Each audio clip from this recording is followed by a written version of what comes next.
Hey folks, Chad Perkins here to introduce a new Red Giant tool called Geo, a powerful and yet easy to use tool for texturing, cloning, and compositing 3D objects in Adobe After Effects. In this tutorial, which is the first of 2 tutorials on Geo, we're going to cover all the basics. It's a good place to start regardless of your skill level in 3D.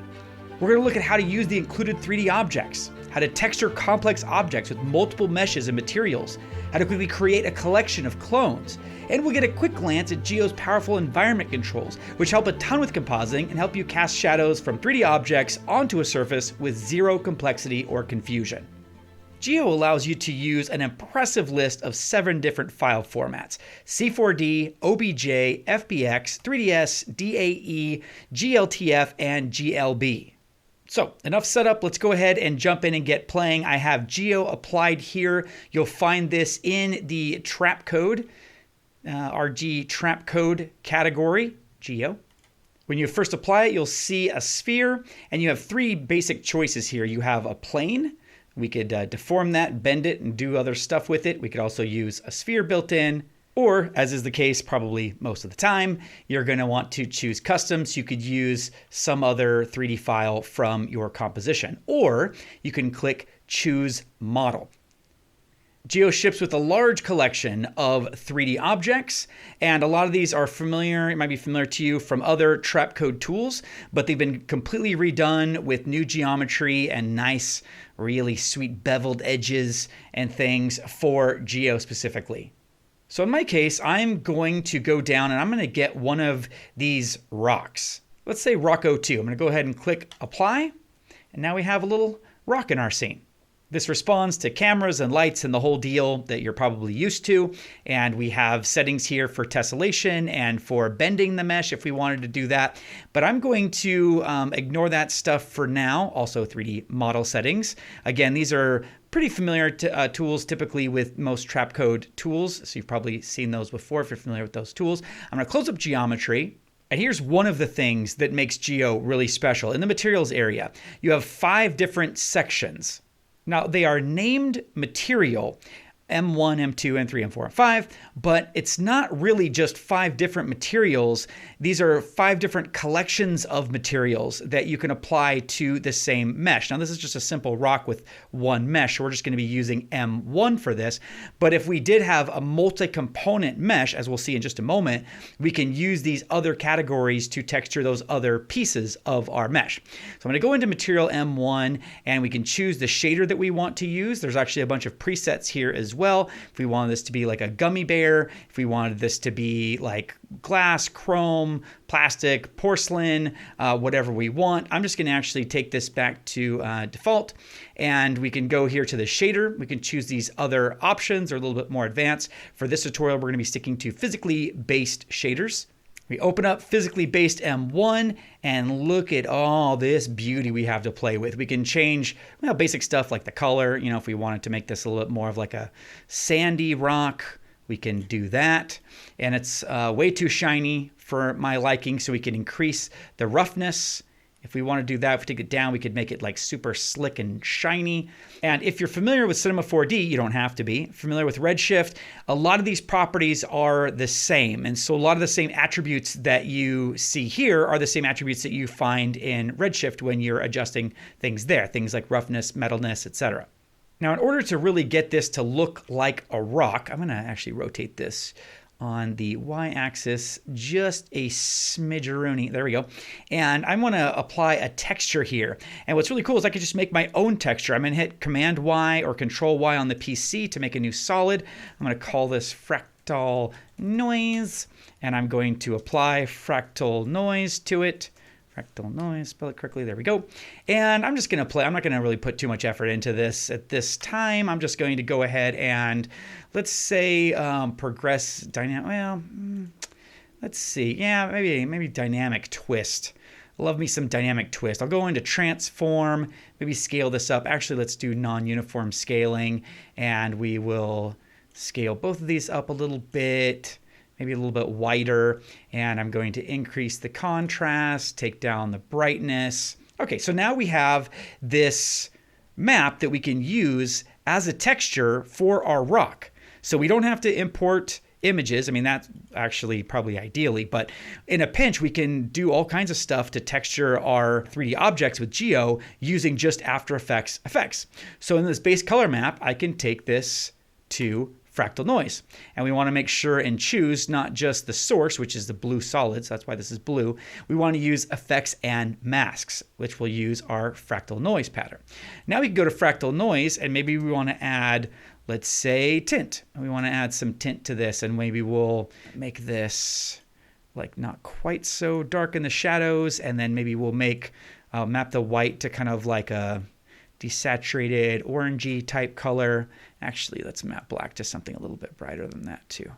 A little bit there, maybe. There we go.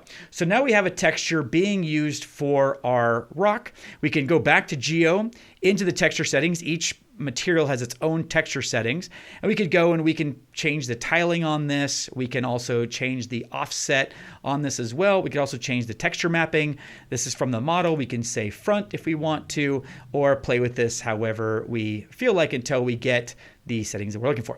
Now I'm just going to undo that a little bit, and we see some seams here. I'm just going to let that ride for now because the point isn't to make a great material. It's just to show you how you can use materials for 3D objects from scratch. Now another thing I could do here, I'll go back to my fractal noise. I'm going to press Command D or Control D to duplicate this. I'm going to rename this bump, and then what I'm going to do for this, I'm going to take off the tint. So this is just black and white, and then maybe I'll increase the contrast, take this down like so, and we could use this as a bump map to create a simulation of displacement along the surface of our object. It's not actually displacing the geometry, it's a bump map. It's giving the illusion that it's bumpy, but it still can do some pretty cool stuff. So I'm going to change my bump map type from normal map to grayscale height map, and then we're going to navigate to fractal noise bump, and we're going to use effects and masks, and that's going to probably be a little bit too strong. Yeah, not too bad actually. And we might want to dial that down, but you can see what that's doing. I'll go back to geometry here and increase the size, the uniform scale of this rock, or you could just use Z to bring this up closer. But now we can see a little bit more detail of what's going on here with our rock. And as we go to the fractal noise bump, if let's say we take the transform, maybe we do uniform scaling here, we take this down, we could get like a little bit more detail if we wanted to do that. I'm really not liking how I stretch this out. So maybe I could go into the noise pattern and make this a little bit like less stretched out or whatever. But you get the point that we can create bump maps, all kinds of texture and detail on this rock by fiddling with regular After Effects things. There's just so much power and flexibility here. Yeah, and see, Turbulent Basic looks great. I should have just led with that. Here's one that I came up with, taking a little bit more time to get the texture right, the bump, and the lighting, and the texture material look a little bit better. Looks pretty cool.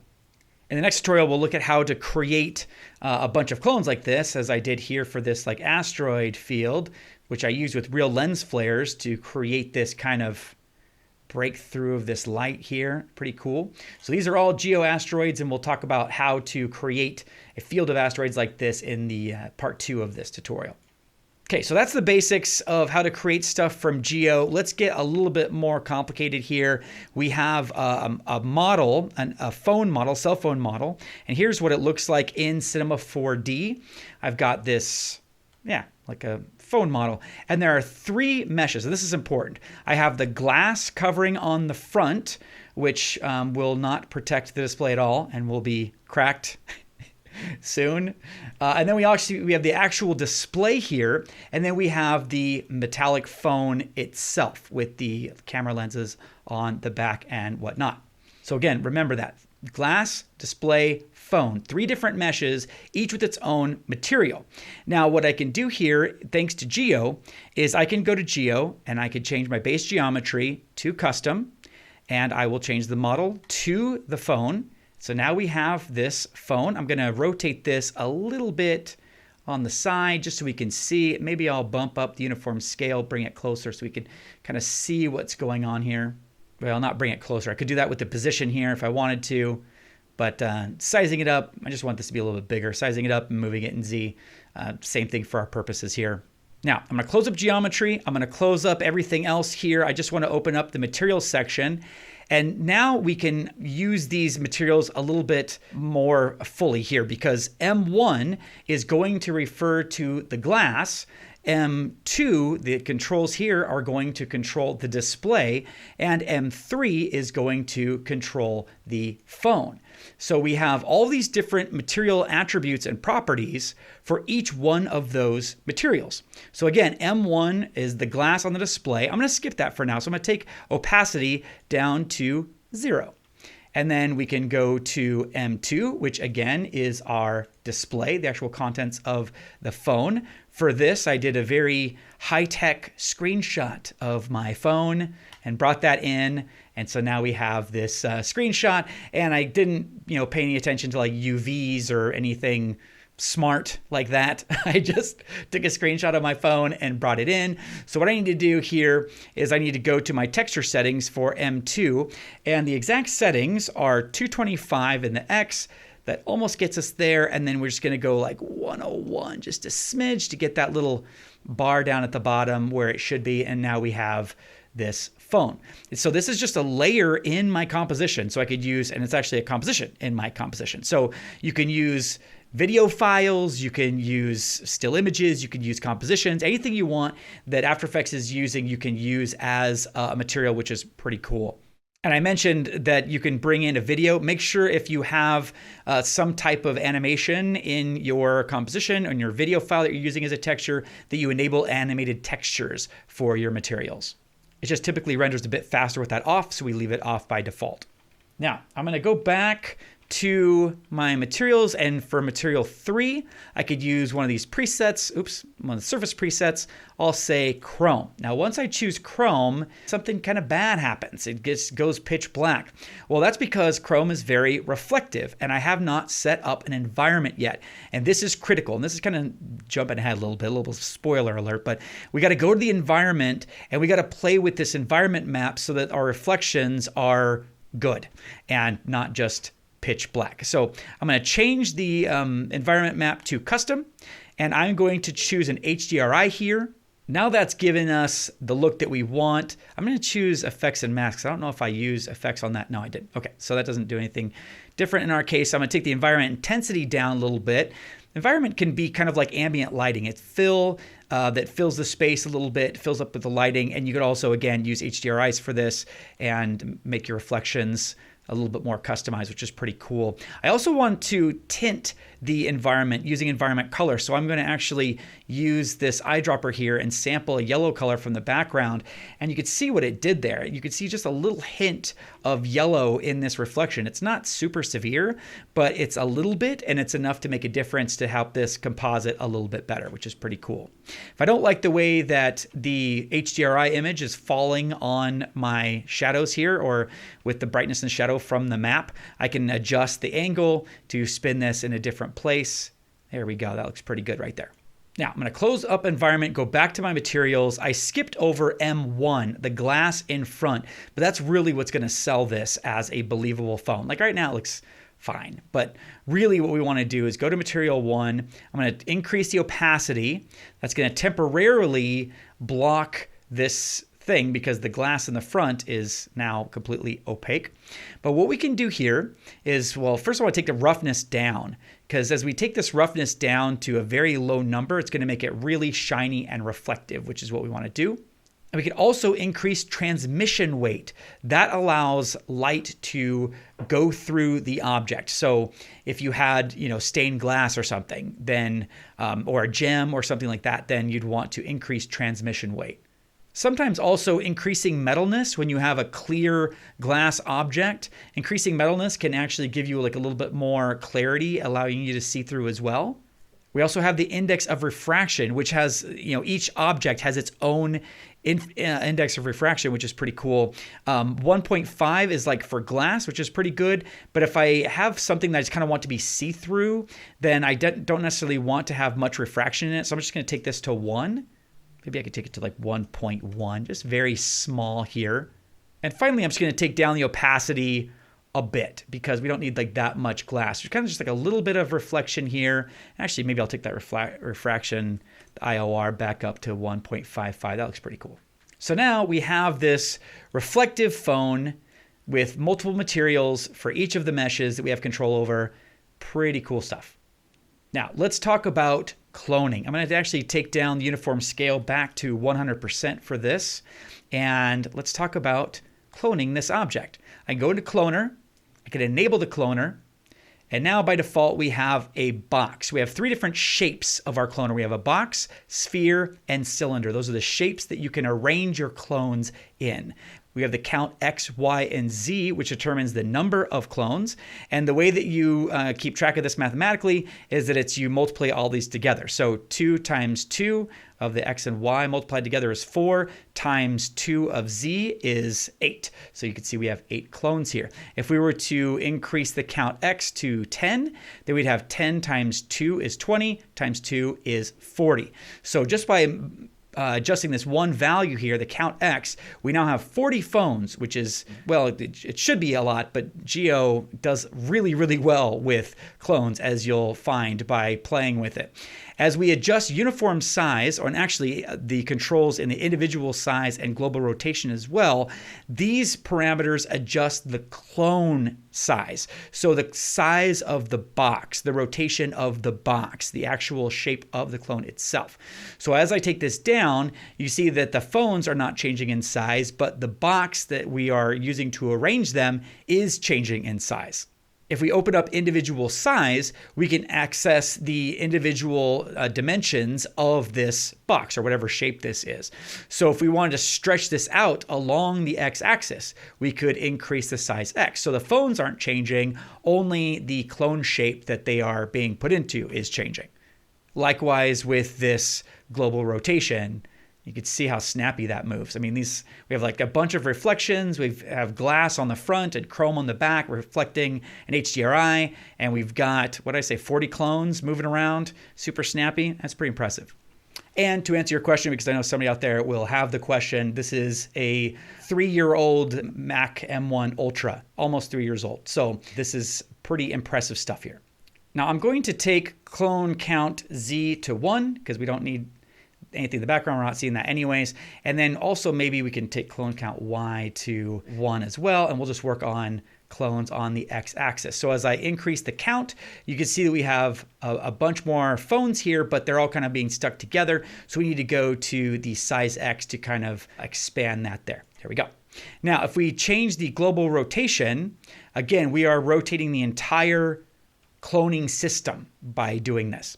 If we go into these last two parameters, or sections, I should say, clone transform and clone randomizer, these are what adjust the clones themselves. So if we wanted to rotate the clones along that axis, we can do that. And we'll look at more about the cloner in the next tutorial because there's some interesting stuff going on, and you'll see that they're not all rotating the same. And there's a reason for that. And again, we'll get into that in the next tutorial, but just be aware of that. We could also create randomness if we wanted to randomize the position along the x-axis, randomize the position on the y-axis.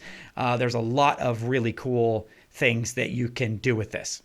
And I actually love the way that this phone looks in this environment, and playing with the cloner is really cool. So here's a short little animation I made with this.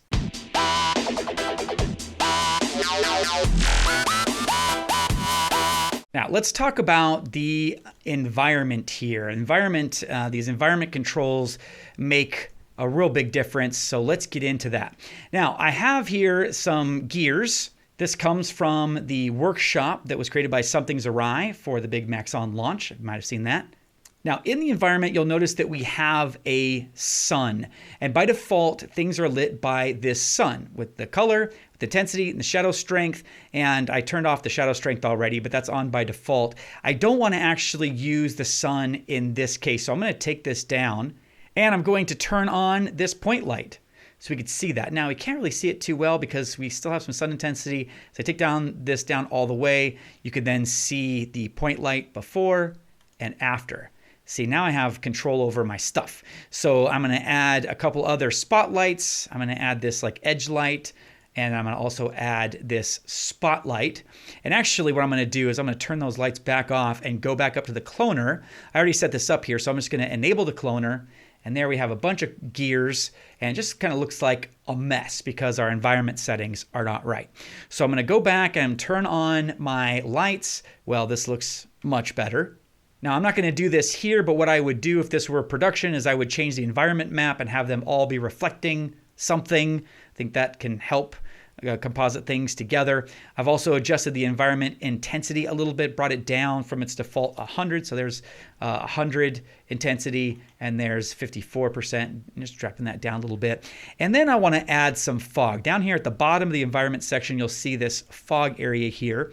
Oh, by the way, visibility. I'm not going to talk about this too much, but if you have a really big scene, which happens with when you're using the cloners, oftentimes things will be cut off. And that's because there's this like kind of visibility thing here that anything closer than 20 pixels to the camera and farther away than 4,000 pixels from the camera gets cut off because of these settings. So just be really, really aware of that when you're doing a clone setting, a clone scene, and you have like a really big cloning object. It's very common for that to disappear and for your clones just to kind of go past that 4,000 mark. So you just need to bump that up and get those back. Now I'm going to go ahead and click on fog color to change the color to match this blue. But before I do, one of the things when I'm playing with opacity or with fog, excuse me, is I like to take up fog opacity to 100%.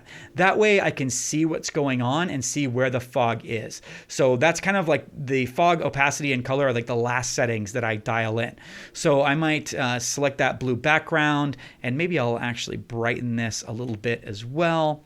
And then I'm not seeing too much of a difference. So I'm going to take down my fog start to like 550. So it starts much closer.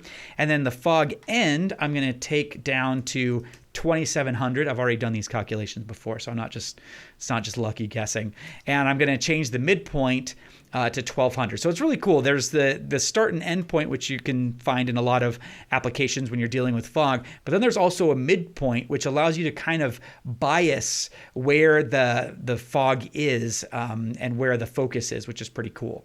See, now I like that. I want to kind of like overdo it a little bit because I'm going to go back down to my opacity and dial that back down.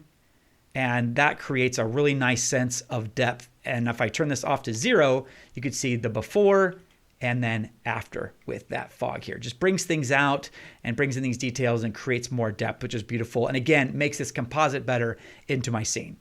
Now, finally, let's look at how to create a shadow catcher, which is astonishingly easy to do.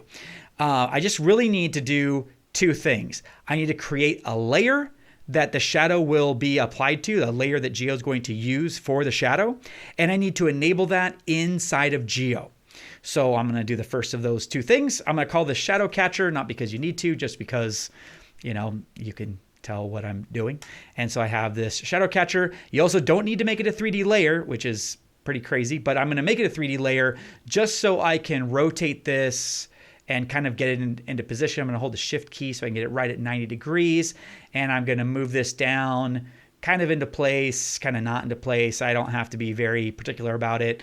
But the shadow is going to land on this. Basically, Geo's going to turn this behind the scenes into an infinite plane. So you don't have to like line this up perfectly with your 3D object. I mean, you could go into like 4 views and, align this more with the robot and things like that. I don't need to do that though. I'm just going to take this into one view, go into Geo, and basically we have our first ingredient, which is the solid layer. We want to use our shadow catcher.